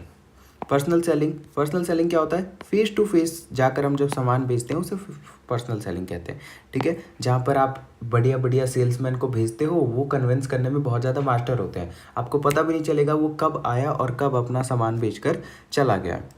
Public relations, activities to create a positive image like press releases, events, sponsorship और CSR एक्टिविटीज़। मतलब यहाँ पर ब्रांड को क्या करना है, ब्रांड को ज़्यादा से ज़्यादा सोशल चीज़ों में इन्वॉल्व होना है, अपने आप का पॉजिटिव इमेज क्रिएट करना है पब्लिक के बीच में, ताकि वो भी ब्रांड के बारे में जाने, फिर प्रोडक्ट के बारे में जाने। तो ओवरऑल मेन गोल क्या है आपका, प्रमोशन, ठीक है। Digital direct marketing, personalised communication like emails, SMS, telemarketing aimed at individual customers. आपने देखा होगा कि कई बार आपके पास ईमेल्स आते हैं, प्रमोशनल ईमेल्स आते हैं। आप जब जाओगे अपने ईमेल में तो आप देखोगे, जीमेल में जब जाओगे तो प्रमोशंस के कुछ ईमेल आते हैं। वो क्या करते हैं कि एयरटेल जैसी कंपनी से या फिर कहीं ना कहीं से वहाँ से आपका डेटा खरीद लेते हैं, ईमेल्स आपका खरीद लेते हैं और आपको पर्सनलाइज्ड मैसेज भेजते हैं, मतलब कस्टमाइज्ड ईमेल भेजते हैं कि अरे भाई आओ और हमारा प्रोडक्ट खरीदो, बिल्कुल आपके पास ही भेजेंगे पर्सनली, ठीक है। समझ में आ गया क्या होता है promotion. What is logistic management? Explain the benefits and process of logistic management. Logistic management is a part of supply chain that deals with planning, implementing, and controlling the movement of goods, services, information from the point of origin. ठीक है, supply chain क्या होती है, supply chain का मतलब होता है कि एक इनिशियल पॉइंट से, ठीक है, आपको वहाँ तक वो सामान पहुँचाना होता है, मतलब जो भी गुड्स एंड सर्विसेज हो वहाँ तक वो पहुँचाना है जहाँ पे उसे होना चाहिए या जहाँ पे उसे जाना है, तो ये सप्लाई चेन है। तो इसी का एक इम्पॉर्टेंट पार्ट होता है लॉजिस्टिक मैनेजमेंट क्या होता है, अपने दिमाग में खुद सोचो भाई, किसी भी चीज़ को मैनेज करना, प्लानिंग करना, ठीक है, इम्प्लीमेंट करना, जो भी प्लान बनाया उसे इम्प्लीमेंट करना, फिर उसे कंट्रोल करना, यही तो है मैनेजमेंट।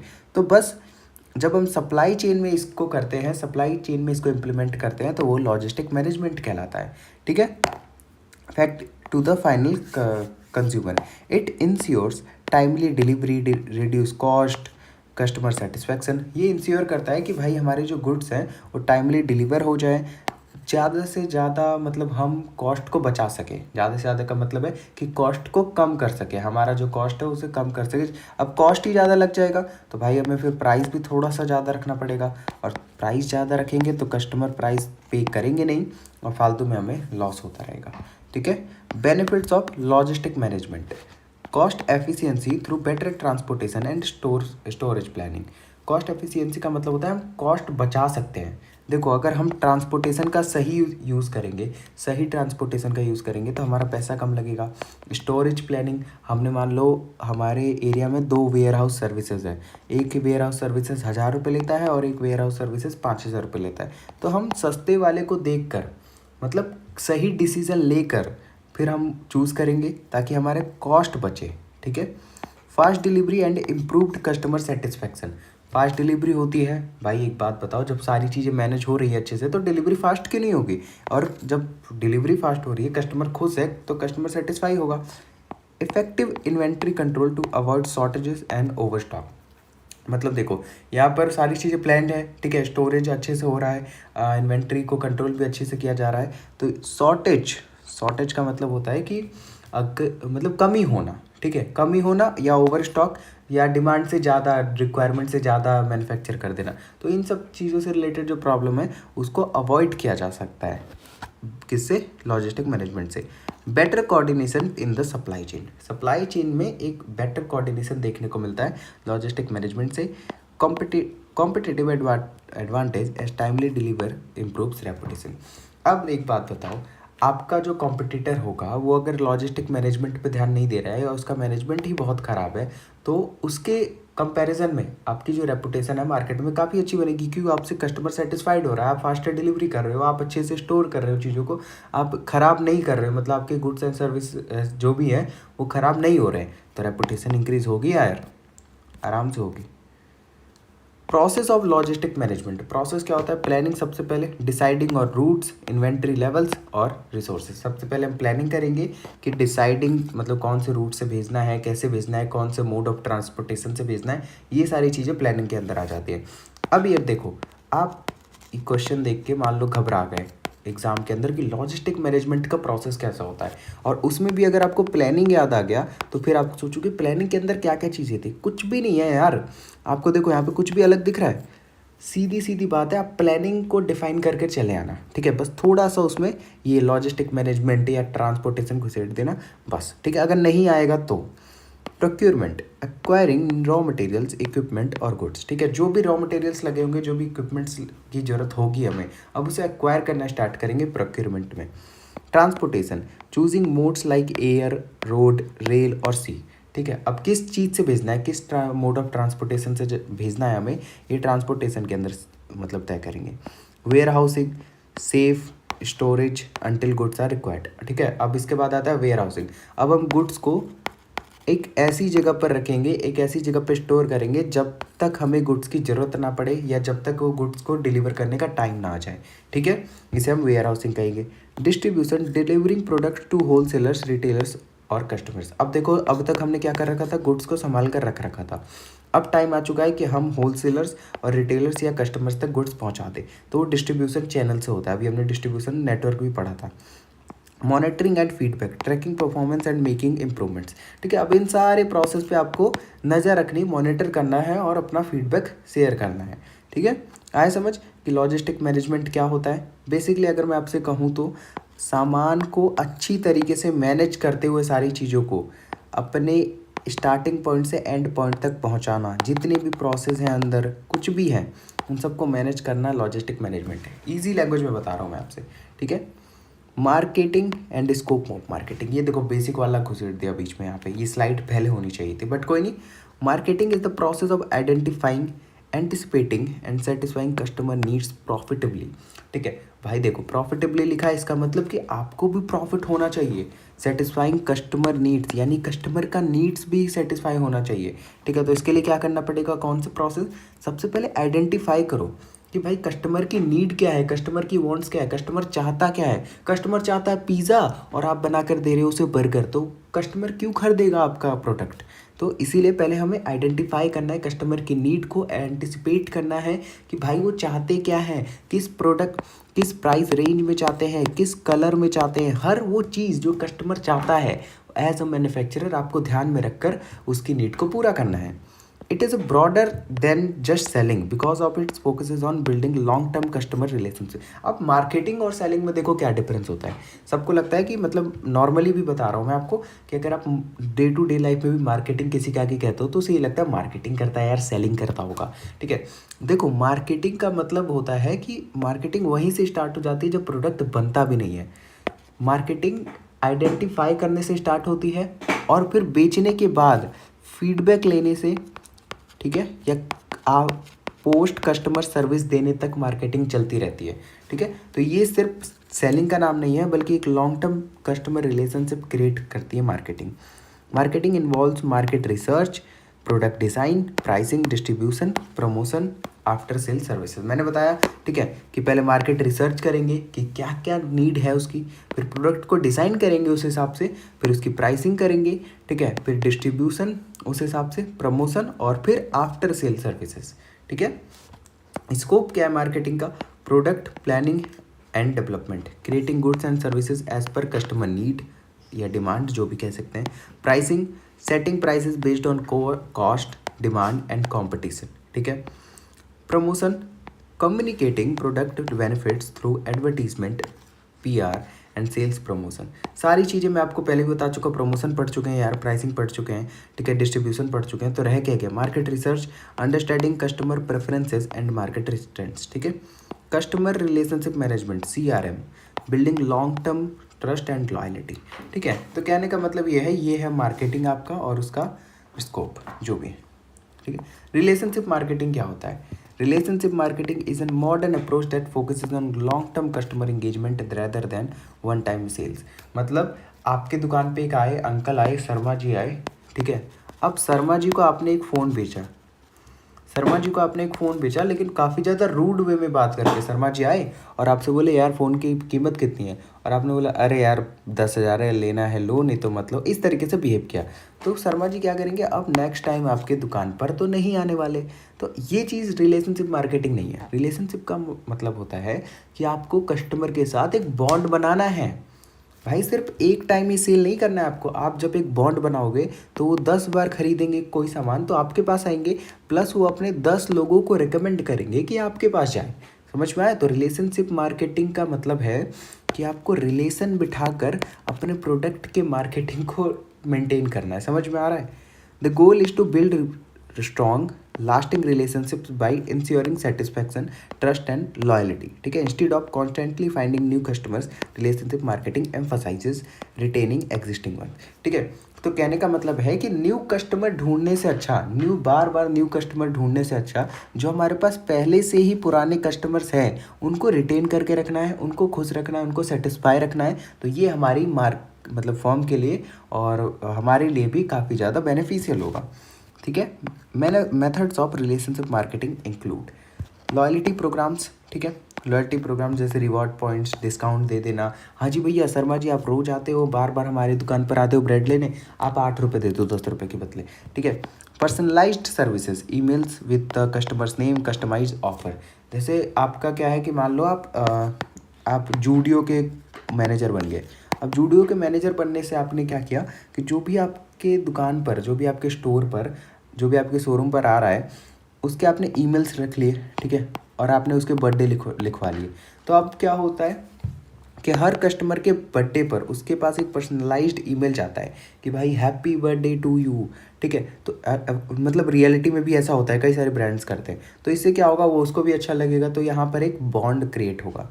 आफ्टर सेल सर्विसेज, भाई शर्मा जी वॉशिंग मशीन ले गए थे आपकी दुकान से, अब वॉशिंग मशीन ख़राब हो चुका है। अरे जेठालाल को देख लो यार, जेठालाल क्या करता है, अब वॉशिंग मशीन बेचता है, फ़ोन बेचता है, फ्रिज बेचता है। ठीक है, और जब भी ख़राब हो जाता है बेचने के बाद भी तो वो बागा को भेज ही देता है, तुरंत बागा को भेज देता है कि जा भाई तू ठीक कर गया। तो ये होती है आफ्टर सेल सर्विसेज। देखो करोड़पति है अपना जेठा भाई। ठीक है, कस्टमर फीडबैक सिस्टम, अब फीडबैक भी लेता है। तो कस्टमर क्या फीडबैक देते हैं जेठालाल के बारे में, ये आपसे ज़्यादा कौन बता सकता है, मतलब हम लोगों से ज़्यादा, अगर आप तारक मेहता देखते हो तो। एग्जाम्पल देख लेते हैं यहाँ पर। Amazon uses relationship marketing by suggesting product based on purchase history, providing easy return policies। मतलब Amazon क्या करता है रिलेशनशिप मार्केटिंग के लिए कि जो आपने पहले खरीद रखा है ना, जो भी प्रोडक्ट खरीद रखे हैं उन्हीं से रिलेटेड, उन्हीं के बेसिस पर आपको क्या करता है, प्रोडक्ट सजेस्ट करता है। ठीक है, जैसे आपने सॉरी, जैसे आपने शूज़ खरीदा था। ठीक है, अभी आपने कुछ दिन पहले शूज़ खरीदा। ठीक है, तो अब आपको सॉक्स सजेस्ट करेगा। ठीक है, अब आपको मतलब हैंड ग्लव सजेस्ट करेगा, अब आपको टी शर्ट सजेस्ट करेगा। तो उसके बेसिस पर ही आपको सजेस्ट करता है, तो अच्छा लगता है यार, तो लगता है कि हाँ हमारा ध्यान रख रही है website. The difference between selling and marketing, मैंने अभी आपको पिछले स्लाइड में बताया था कि सेलिंग में क्या डिफरेंस है और मार्केटिंग में। सेलिंग होता है भाई बेच के चल देना, उसको कोई मतलब नहीं, कस्टमर की नीड्स है, वांट्स है, जो भी है नहीं है। मार्केटिंग का मतलब होता है पहले से ही रिसर्च करना, मतलब मार्केट प्रोडक्ट बनाने से और डिज़ाइन करने के पहले से ही आपको आइडेंटिफाई करना है नीड्स और वांट्स। ठीक है, तो ये स्लाइड पढ़ लेना। कोई ज़्यादा बड़ी बात नहीं। नीड्स और वांट्स में भी डिफरेंस बता दिया यार मैंने। कोई क्वेश्चंस यहाँ पर आता है नहीं आता है ये चीज़ नहीं है, ठीक है, उसको छोड़ो। बट मैं चाहता हूँ यार कि आपको बेसिक से क्लियर हो जाए कि क्वेश्चन कितना भी हार्ड आए, पेपर कितना भी हार्ड आए यार, आप बेसिक वाली चीज़ें भरकर चले आओ, ठीक है। बेसिक वाली चीज़ें इस एग्ज़ाम में इतना भरकर चले आओ यार कि A+ ग्रेड आने से कोई ना रोके। A+ ग्रेड आने से कोई भी ना रोके। अब मेरी गारंटी है, पूरी वीडियो जिसने देख रखी है ना, 100% गारंटी दे रहा हूँ कि वो कभी उसके बैक नहीं आ सकता। पूरी वीडियो जिसने देख रखी पूरा आ गया, अगर आपने पूरी वीडियो देखने के बाद भी आ गया तो आप, मैं चैनल बंद करने का मतलब वादा करता हूँ आपसे, प्रॉमिस करता हूँ कि अगर ऐसा हुआ तो, ठीक है। नीड्स क्या होता है? Basic human requirements necessary for survival such as food, water, shelter, clothing. Needs are natural and universal, they can not be created by marketers. मतलब नीड्स जो है वो पूरी तरीके से रिक्वायरमेंट्स है, मतलब आपकी ज़रूरत है, नेसेसिटी है आपकी, ठीक है, कि आपको वो चाहिए ही चाहिए। जैसे भाई जियो कह रहा हूँ, कोरोना के टाइम पे एक ऐसी फैमिली थी जिसके पास सिर्फ कीपैड फ़ोन थे, ठीक है, सिर्फ कीपैड फ़ोन थे, उनके पास कोई टच स्क्रीन वाला फ़ोन नहीं था। तो उस समय पर ऑनलाइन क्लासेस करने के लिए स्टूडेंट को, उस फैमिली के बच्चों को टच स्क्रीन फ़ोन चाहिए ही चाहिए था, ठीक है, चाहिए था उनको। अब ये नहीं था कि मेरे को iPhone 17 चाहिए, iPhone 15 चाहिए, iPhone 16 चाहिए, ऐसा कुछ भी नहीं था, बट उनको नीड थी, ठीक है। तो ऐसा ही नहीं होता कि बस नीड खाना पानी और मकान की होती है, कभी कभार ऐसी चीज़ों को भी नीड हो जाती है। वांट्स क्या होते हैं? On the other hand are shaped by culture, personality, lifestyle, ठीक है। They are specific forms in which needs are expressed, ठीक है। For example, food is a need but choosing pizza और बर्गर इज़ अ वांट, ठीक है। खाना हमारा need है, खाना हमारी रिक्वायरमेंट है, ज़रूरत है, बट अब मैं छोले भटूरे ही खाऊंगा। छोले भटूरे भी कौन से खाऊंगा? हल्दीराम के छोले भटूरे खाऊंगा। तो हमारा खाना ये हमारी नीड है और हल्दीराम के छोले भटूरे खाना ये हमारी वांट है। समझ में आया? एक्सप्लेन टाइप ऑफ मार्केट्स, ठीक है, सॉरी, टाइप्स ऑफ मार्केट्स को एक्सप्लेन करना है। Consumer market, business market, government market. Individual buying products for personal use, ये हमारा कंज्यूमर मार्केट है। Business market, organisations buying product for production और रीसेल। ऑर्गेनाइजेशन क्या करती है? रॉ मटेरियल बाई करती है। जैसे किसी टेबल बनाने वाली कंपनी ने कहीं से जाकर लकड़ी बहुत ज़्यादा खरीदी है, तो वो हमारा बिजनेस मार्केट हो गया। Government market, government agencies buying goods for public services. अब देखो, जैसे हमारे मास्क जो कोरोना में डिस्ट्रीब्यूट हो रहे थे, तो गवर्नमेंट क्या कर रही है? मान लो गवर्नमेंट किसी प्राइवेट कंपनी से मास्क अपने पास मंगवा रही है, मास्क PPT किट मंगवा रही है, तो ये हमारा गवर्नमेंट मार्केट हो गया। ग्लोबल मार्केट, पूरी दुनिया में जो चल रहा है। सर्विस मार्केट, सर्विस प्रोवाइड करना। जैसे मान लो मैं अगर आपको सिर्फ वीडियो बना के दे रहा हूँ, आपके लिए वीडियो बना कर दे रहा हूँ, तो ये एक तरीके से की सर्विस है। यहाँ पर कोई गुड्स का आदान प्रदान नहीं हो रहा है, सर्विस है, तो ये सर्विस मार्केट कहलाता है, ठीक है। जैसे बैंकिंग हो गया, हेल्थ केयर हो गया, टूरिज्म हो गया, ये सर्विस है बस। Financial market, transaction involving money, stocks and bonds. Financial market अगर आप कॉमर्स है तो अच्छी तरीके से जानते होंगे, नहीं है तो मैं बता दूँ, जो भी शेयर्स का होता है ना, शेयर मार्केट, शेयर बाजार, स्टॉक मार्केट, ये होता है फाइनेंशियल मार्केट, ठीक है। मार्केटिंग मिक्स, कहा था ना कि मार्केटिंग मिक्स आएगा ही आएगा, आ गया। The marketing mix is a combination of elements used by companies to satisfy customer need, achieve business goals. It is popularly known as 4Ps, ठीक है, इसे हम 4Ps भी कहते हैं। समझ में आया?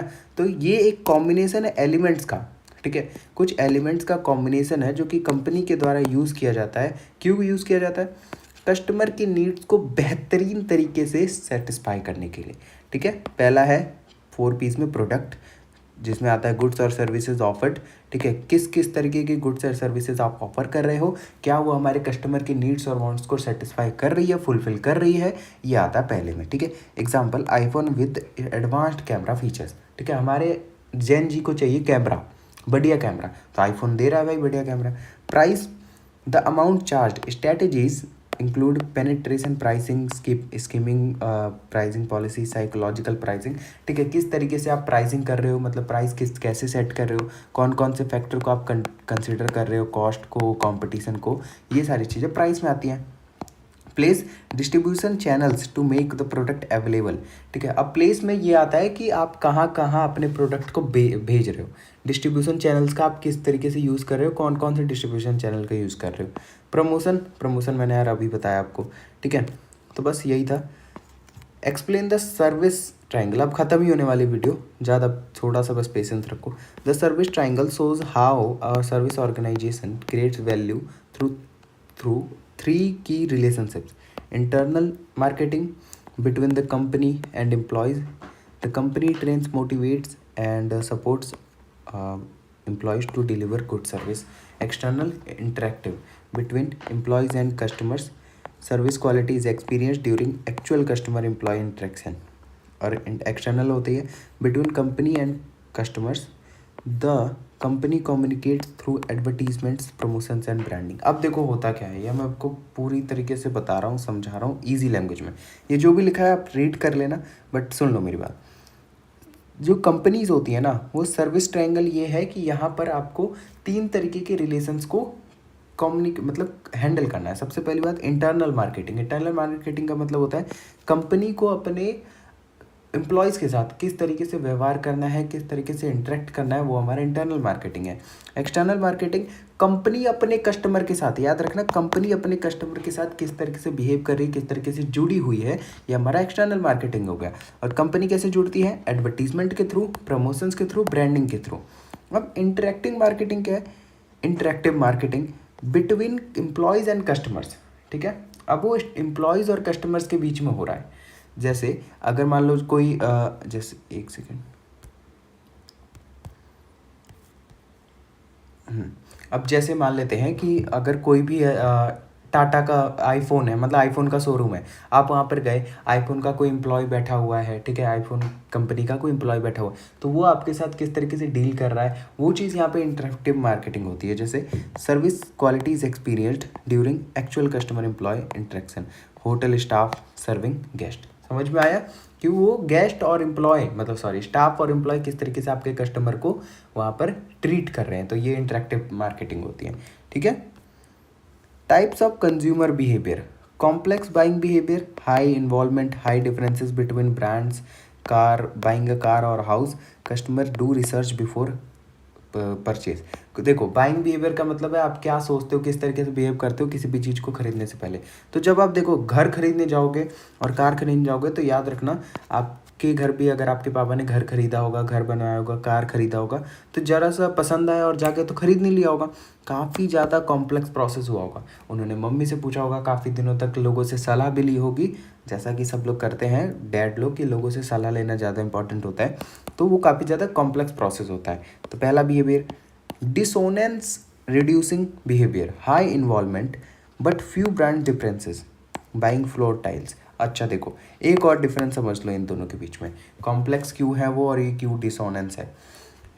यहाँ पर अगर आप कार खरीदने जाते हो, ठीक है, कार खरीदने जाते हो तो कार के कई सारे ऑप्शंस है, कई सारे ऑप्शंस है, कई सारे ब्रांड्स है, ठीक है, कई सारे ब्रांड्स है, और ब्रांड्स भी तगड़े तगड़े हैं। ऐसा नहीं है कि कोई झंडू ब्रांड्स है और कोई बहुत तगड़ा ब्रांड्स है, ब्रांड्स भी एक दूसरे को कंपटीशन देने वाले हैं। ठीक है, तो यहाँ पर काफ़ी ज़्यादा दिमाग लगाने की ज़रूरत है, काफ़ी ज़्यादा लोगों से सलाह लेने की ज़रूरत है, इसीलिए कॉम्प्लेक्स हो जाता है। डिसोनेंस का मतलब क्या है कि भाई यहाँ पर फ्यू ब्रांड डिफरेंसेस है। आप टाइल खरीदने गए, आप मार्बल खरीदने जाते हो जब दुकान पर, या जब भी गए होगे, तो आपने देखा होगा कि वो आपको कजरिया, ठीक है, एशियन टाइल्स, ये कुछ ही 2 या 4 ब्रांड्स हैं जिनके टाइल्स आपको दिखाते होंगे, इससे ज़्यादा नहीं दिखाते होंगे, या तो लोकल दिखा देते होंगे। तो वहाँ पर ज़्यादा ब्रांड्स है ही नहीं, आप जाते हो, आप वहाँ पर देखते हो, आपको कलर पसंद आता है, आप उठा कर ले आते हो। ठीक है, तो dissonance reducing behaviour. Habitual buying behaviour, low involvement, little brand differences, buying salt soap. यहाँ पर आपका मतलब फिक्स रहता है, ज़्यादा आप मतलब झोल झाल करते नहीं हो, जो आपके मन में आया वो आप खरीद लेते हो। ठीक है, हैबिचुअल, आदत हो जाती है आपकी। Purchases are made out of routine. ठीक है, variety seeking behaviour, low involvement, many brand differences, snacks, cold drinks, customer. भाई दोस्तों के साथ मैं जा रहा हूँ, अब मेरे को वैरायटी चाहिए। पहले पिछली बार मैं आया था दोस्तों के साथ तो मैकडोनल्ड्स में खाया था, इस बार मैं KFC में खाऊंगा। तो ये होते हैं बाइंग बिहेवियर, 4 तरीके के। प्रोडक्ट पोजिशनिंग एंड डिफ्रेंसिएशन, अब छोटे छोटे टर्म्स है। प्रोडक्ट पोजिशनिंग क्या होता है? It is about creating a distinct image of a product in the customers mind. For example, Volvo positions itself as the safest car, while BMW position itself as a luxurious performance car. Positioning uses slogans, advertising, product features to build this image.